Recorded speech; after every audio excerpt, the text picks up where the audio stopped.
j'espère que vous allez bien. On se retrouve pour une nouvelle vidéo aujourd'hui qui va parler de la pleine lune en Gémeaux du jour. Ça fait longtemps que j'ai pas fait des vidéos, du coup je suis vraiment ravie de vous retrouver, ravie de pouvoir vous donner cette énergie et cette passion de l'astrologie.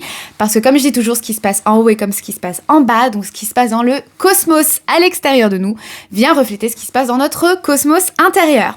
Du coup, cette vidéo sera segmentée en 3 parties. La première partie parlera des énergies globales de cette pleine lune en Gémeaux.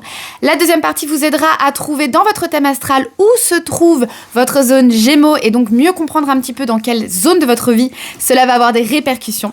Et la troisième partie sera la guidance personnalisée. Vous allez pouvoir vous tirer une carte et recevoir votre message en lien à cette pleine lune en Gémeaux. Alors, cette pleine lune qui vient fermer un cycle de 6 mois dans l'énergie du Gémeaux, c'est la dernière pleine lune de l'année. Donc ça, c'est hyper intéressant parce que, mine de rien, cette pleine lune, elle va être teintée d'une sorte de bilan général de cette année 2024 qui a été très transformatrice et bousculante pour la plupart d'entre nous, moi y compris. Donc il y a vraiment une notion de bilan, on arrive à cette fin d'année et c'est un petit peu qu'est-ce qu'on retient de toutes les leçons qui nous ont été transmises à travers cette année 2024 pour pouvoir faire terminer le tri, puisque le tri on le fait en vrai depuis la fin de l'été, terminer le tri, clôturer les derniers dossiers et pouvoir rentrer dans l'année 2025 avec vraiment cette notion d'avoir fait de l'espace pour ce qui va pouvoir arriver et ce qui compte vraiment.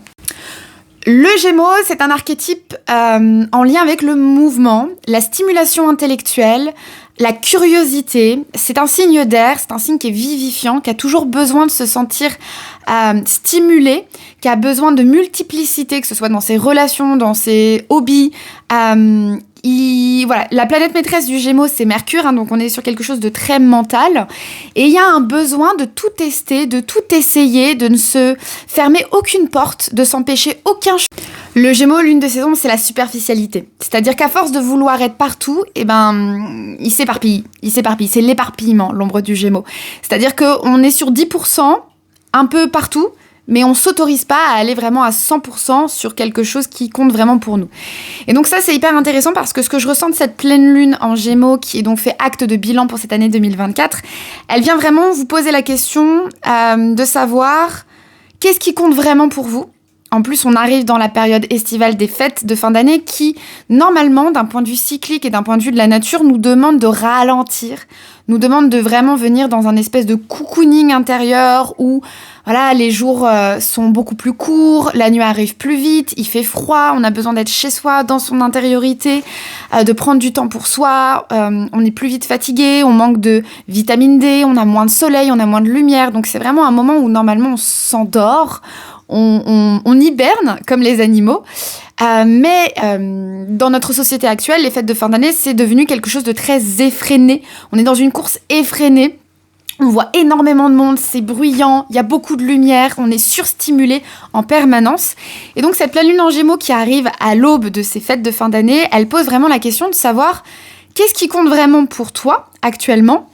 Quels sont les chemins sur lesquels tu t'éparpilles peut-être un petit peu trop? Est-ce qu'il n'y a pas un endroit où tu as envie de te recentrer, où tu as envie de ralentir pour pouvoir être plus en adéquation avec le rythme de la nature et pour pouvoir finalement gagner du temps, de l'énergie pour ce qui compte vraiment pour toi? Est-ce qu'il n'y a pas des choses où tu t'éparpilles trop, où tu as peut-être un peu le FOMO, tu as peur de rater quelque chose, parce que c'est ça, hein, le FOMO, c'est qu'on a peur de rater quelque chose, on a peur de rater une soirée, on a peur de rater un événement, on a peur d'être exclu quelque part du groupe, puisque le Gémeaux est un signe de sociabilité, c'est aussi le signe qui met en lien, hein. Donc on met en lien peut-être des idées, des projets, mais on met aussi en lien des groupes, des personnes.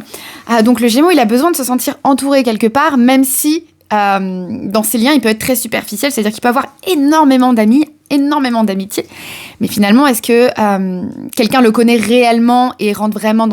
Donc cette pleine lune en Gémeaux, elle vient vraiment vous poser la question, puisque c'est une pleine lune, donc c'est une notion de bilan, de qu'est-ce qui compte vraiment pour toi, où est-ce que tu veux te recentrer, où est-ce que tu as l'impression de perdre du temps et de l'énergie et que finalement, c'est pas si bénéfique que ça pour toi. Faut faire attention parce qu'elle est quand même en carré, cette pleine lune à Neptune en Poisson, donc il peut y avoir une notion de flou, il peut y avoir une notion de... On sait pas trop, il y a quelque chose qui est évanescent, il y a quelque chose qui s'évanouit un petit peu. Faut pas oublier que en face, Mercure rétrograde actuellement en Sagittaire, donc en plus les communications sont bloquées à l'extérieur. On vous invite vraiment à ne pas chercher à être forcément dans le lien à l'autre à l'extérieur, mais plutôt de venir écouter son dialogue intérieur.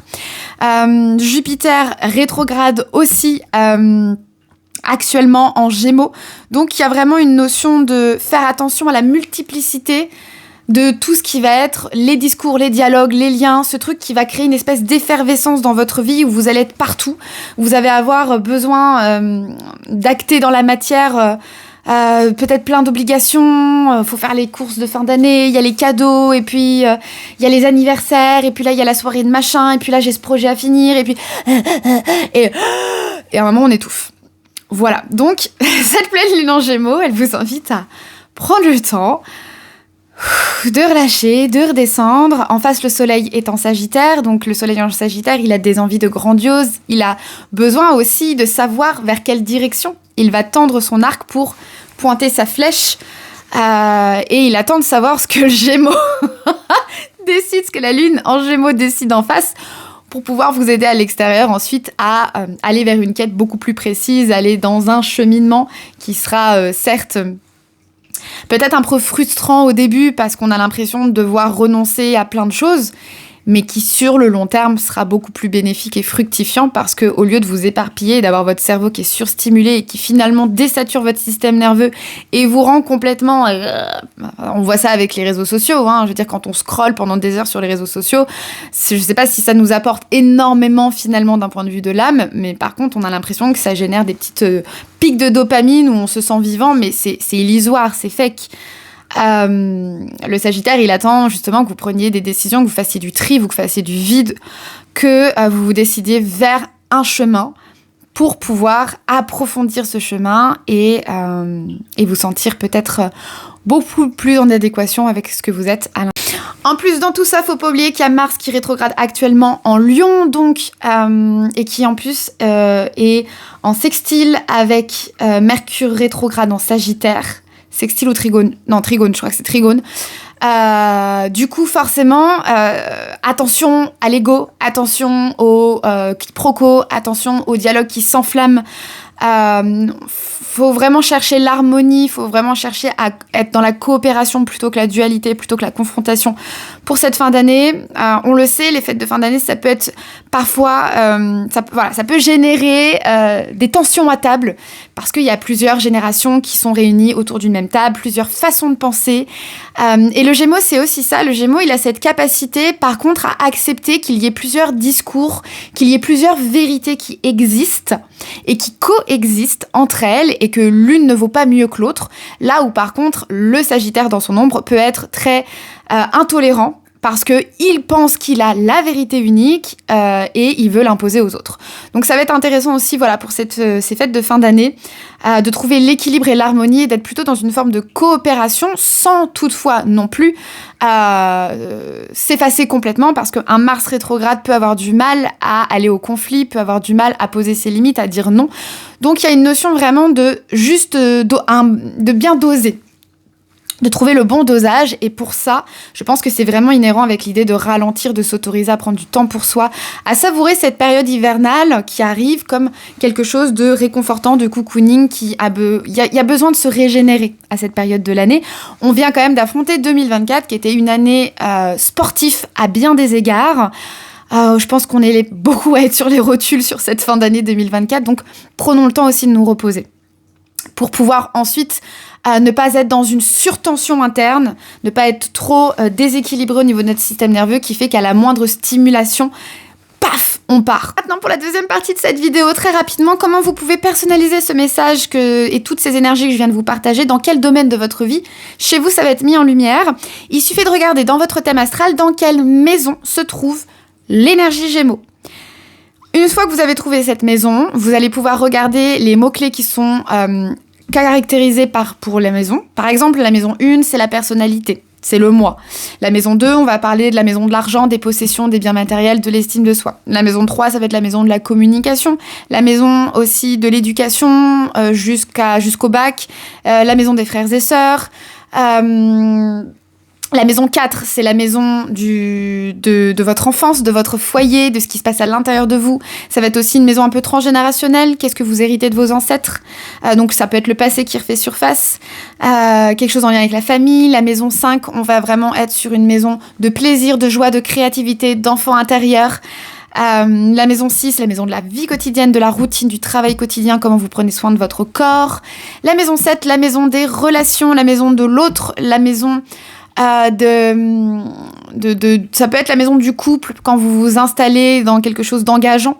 C'est une maison qui est en lien avec l'autre et les engagements que vous avez envers les autres.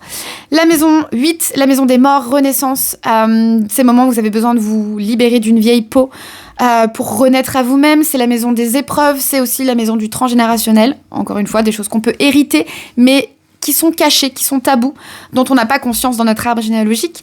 La maison 9, c'est la maison des voyages, la maison de la philosophie, la maison des études supérieures, les voyages intérieurs et extérieurs. C'est la maison de l'enseignement. La maison 10, ça va être votre ambition socio-professionnelle, votre place au niveau de votre carrière, le masque que vous portez en société quand vous êtes au travail, votre ambition, ce que vous considérez comme la fleur de votre arbre après avoir cheminé tout au long de votre incarnation. La maison 11, les amis, les amitiés, les groupes, les réseaux, les associations, tout ce qui va être en lien avec la coopération dans le but de créer une nouvelle humanité. C'est aussi la maison des espoirs. Et la maison 12, la maison du karma, la maison de tout ce qui est caché à vous dans votre subconscient. C'est la maison des fins de cycle, c'est la maison des bilans. C'est une maison qui est très ésotérique aussi, en lien avec la médiumnité, votre connexion avec le plus grand, enfin le grand tout. Voilà, si je peux vous donner un petit peu des mots-clés très rapides et génériques sur les maisons. Après, je vous inviterai par vous-même à aller faire vos propres recherches pour approfondir peut-être la maison et pour savoir exactement où ça touche parmi tous les mots-clés que j'ai donnés pour chaque maison. Qu'est-ce qui ressort le plus et sur quoi, du coup, vous allez avoir besoin peut-être de faire un bilan aujourd'hui dans la maison concernée. Petite note à bene, si jamais vous ne savez pas comment trouver la zone Gémeaux dans votre thème astral, j'ai un tuto qui est très bien fait, que j'ai posté en carrousel sur ma page Instagram Tout reste à dire, donc je vous invite à vous rendre sur mon compte Instagram et vous trouverez le tuto pour trouver exactement où se trouve l'énergie Gémeaux dans votre maison et donc facilement pour les pleines lunes et les nouvelles lunes suivantes aussi, vous y retrouver et savoir à chaque fois dans quel domaine de votre vie les lunaisons rentrent en compte. Dernière partie de cette vidéo, c'est l'heure du tirage. Du coup, voici les 3 cartes que j'ai tirées pour vous. Je vous invite à choisir là mentalement un chiffre entre 1 et 3 et je vais vous donner tout de suite la signification des cartes et votre guidance personnalisée. Si vous avez choisi le numéro 1, vous avez eu la carte Connaissance Sacrée. Alors, Connaissance Sacrée, tout de suite, ça me fait penser à Mercure, planète du mental, planète de la communication, mais aussi planète de l'intellect. Le Gémeaux, je vous l'ai dit, c'est un signe qui est très relié avec la stimulation intellectuelle. Il est très curieux, il adore découvrir de nouvelles choses, il adore se former à plein de trucs, il a besoin vraiment toujours de tout tester, de tout essayer, et donc il accumule un max de connaissances sur plein de trucs différents. Le Gémeaux, vous savez, c'est cette énergie de fun fact. C'est-à-dire qu'il a toujours une anecdote à raconter sur quelque chose parce qu'en fait, il est tellement curieux de tout, il se forme tellement à plein de choses, il lit tellement plein de choses qu'en fait, il a toujours son mot à dire. Même si vous allez parler, j'en sais rien moi, de la commune de France ou de la Révolution française, et ben il va avoir un fun fact à vous raconter parce qu'il a lu un truc de fou la dernière fois dans un magazine que lui avait laissé son papy. Enfin, je pars très loin, mais c'est juste pour vous donner un petit peu cette vibes Gémeaux. C'est vraiment, voilà, il a toujours le mot pour tout. Et d'ailleurs, les Gémeaux sont très drôles. Il y a ce côté un petit peu bout en train, un petit peu farceur. Les Gémeaux jouent avec les mots. Ils ont une facilité, une capacité dans leur communication à jouer avec les mots. Et donc, si vous avez tiré la carte numéro 1, c'est une carte qui vient vous inviter à vous faire confiance sur vos connaissances et peut-être, puisque là, on est dans un cadre d'une pleine lune, à vous dire que vous avez accumulé assez de connaissances dans un domaine en particulier et que vous pouvez maintenant vous faire confiance et choisir une voie qui est la vôtre. Aller vers cette flèche du Sagittaire sans multiplier et sans continuer à vous éparpiller dans toujours plus d'accumulation de connaissances. C'est vraiment ce que je ressens, ce truc de c'est bon, vous savez ce qu'il faut. Maintenant, mettez ça en marche et utiliser ces connaissances que vous avez à bon escient pour mettre peut-être en place un projet ou pour prendre votre place ou pour vous sentir légitime dans les connaissances que vous avez accumulées. Vous avez pris le chiffre numéro 2. Alors, il y a eu 2 cartes en vrai qui sont sorties. Il y a la carte renouveler l'énergie et il y a la carte rayonner. Alors, moi, tout de suite, le message qui me vient par rapport à ces 2 cartes, renouveler l'énergie, c'est par rapport au signe d'air du Gémeaux. Le Gémeaux est un signe vivifiant. C'est comme si on faisait rentrer un grand courant d'air chez soi. Ça fait de la place, ça permet de respirer, de prendre de la hauteur aussi, c'est le but des signes d'air. Renouveler l'énergie, c'est une carte qui vous invite pour cette pleine lune en Gémeaux peut-être à vous permettre de faire différemment, de faire autrement, de tester de nouvelles choses, d'aller plutôt là vraiment dans le côté bénéfique du Gémeaux qui ne s'empêche rien, qui s'autorise tout, qui se ferme sur aucun chemin, qui se dit tiens ça me plaît, j'ai envie d'essayer, j'y vais. Renouveler l'énergie, ça vous permet d'aller sur des chemins de traverse qui vont vous permettre de trouver votre rayonnement intérieur et d'aller peut-être y voir des trésors cachés que si vous vous étiez pas permis d'emprunter ces chemins de traverse et de tester ça, vous auriez peut-être pas trouvé cette bûche au bout de ce chemin de traverse qui vous permettra de rallumer votre flamme, de prendre votre place, de voir votre lumière, de comprendre des choses sur vous, de trouver cette pièce du puzzle qui manquait pour pouvoir comprendre le sens de la big picture de ce qui se passe actuellement dans votre vie. Il y a vraiment un besoin d'être en mouvement. Soyez dans le mouvement, faites de la place, ouvrez-vous au changement, faites différemment, testez d'autres moyens de faire, changez, bougez, à actionner le vent du renouvellement dans votre vie. Ça va vraiment vous aider à rallumer la flamme et à trouver votre place. Vous avez pris le chiffre numéro 3, vous avez eu la carte embrasser la nouveauté. Alors c'est très beau parce que quand on est sur une zone un moment de pleine lune, c'est parce qu'on fait le bilan pour pouvoir embrasser un nouveau cycle de 6 mois qui s'ouvrira dans la zone Gémeaux de votre thème. Et pouvoir se permettre c'est ce que je vous ai dit, faire du tri, faire de la place pour ce qui arrivera et pour les nouveautés qui arriveront en 2025. Embrasser la nouveauté, c'est vraiment cette énergie-là. Faites-vous confiance, ce qui doit sortir de votre vie, c'est pour une bonne chose. Donc lâchez prise sur ce qui sort actuellement de votre vie. Si vous avez envie de clôturer des chapitres, si vous avez envie d'arrêter de faire certaines choses, si vous avez envie de tester de nouvelles choses, renouvelez-vous, autorisez-vous à changer, autorisez-vous à être une autre personne, autorisez-vous à vous dire que ce qui est passé et que vous avez le droit de recommencer à zéro. Voilà, moi c'est vraiment ce que je ressens. Vous avez le droit de recommencer à zéro dans un domaine particulier de votre vie, donc qui sera sûrement en lien avec la zone Gémeaux de votre thème astral, comme je vous ai expliqué juste avant dans la partie numéro 2. Vous avez le droit de renaître. Il y a vraiment une notion de renaissance, de métamorphose, que toutes les leçons que vous avez apprises en 2024 servent aujourd'hui à vous aider à vous libérer de cette vieille peau, à laisser la vieille vous derrière, le vieux toi, la vieille toi derrière toi, pour aller vers ce nouveau chemin et vous sentir libre et épanoui d'être cette nouvelle version de vous cette nouvelle version de toi, mais qui au final se rapproche de celle que tu es véritablement. Donc n'hésite pas à embrasser la nouveauté et à ne pas avoir peur de clôturer, de fermer des portes, des chemins, des contrats, des relations, parce que c'est en faisant cette place-là que tu permettras à l'univers de t'amener la suite. Sinon, si tu ne fais pas ce tri et que tu restes enlisé dans quelque chose qui finalement ne vibre plus pour toi et qui ne te rend pas vraiment heureuse, tu vas stagner. Et l'énergie du Gémeaux, c'est le mouvement, donc il y a pas de notion de stagner. En face, on a le Sagittaire. Le Sagittaire, c'est une énergie de feu, pareil, qui avance, qui pointe son arc et qui y va.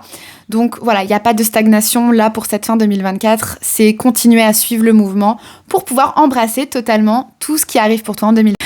Voilà, cette vidéo est maintenant terminée. J'espère qu'elle vous aura plu, qu'elle vous aura permis d'avoir des clés de compréhension sur cette pleine lune en Gémeaux qu'on célèbre aujourd'hui.